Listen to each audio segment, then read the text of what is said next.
La pianura veronese, una terra che piace. Ci sono tante anime in questa terra, tutte con una storia da raccontare, tutte con dei segreti da conoscere e tutte con un'emozione da regalare.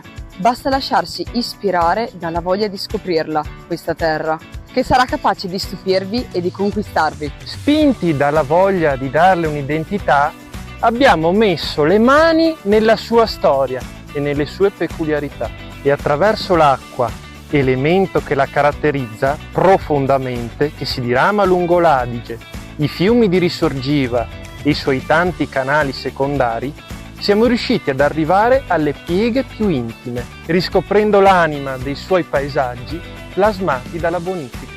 Venezia ha saputo trasmettere il suo sapere idraulico e il suo gusto estetico alla pianura veronese. Un unicum ideale in cui anche i nostri artigiani locali, lavorando nelle ville venete, hanno acquisito nuove competenze e opportunità di sviluppo, facendola riconoscere oggi come la pianura dei Dogi. Per la nostra pianura, quindi, abbiamo ideato un progetto nuovo di museo diffuso per arrivare a raccontare la sua parte più autentica. A fine 2023 siamo diventati ecomuseo, riconosciuto dalla Regione Veneto. Significa che il nostro impegno è diventata una realtà da vivere e da far vivere in 1000 modi diversi.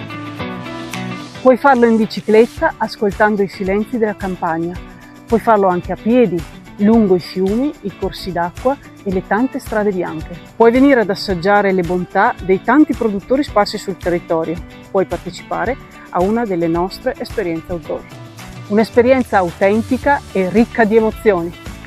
L'Ecomuseo è diventato, insieme, la nostra sfida e il nostro obiettivo, perché vogliamo rivelare la bellezza nascosta del nostro territorio. Una bellezza che piace. Con una serie di itinerari alternativi al grande turismo, stiamo sviluppando proposte ed esperienze in grado di trasmettere e raccontare ciò che il nostro territorio è. Venite a scoprirlo insieme a noi.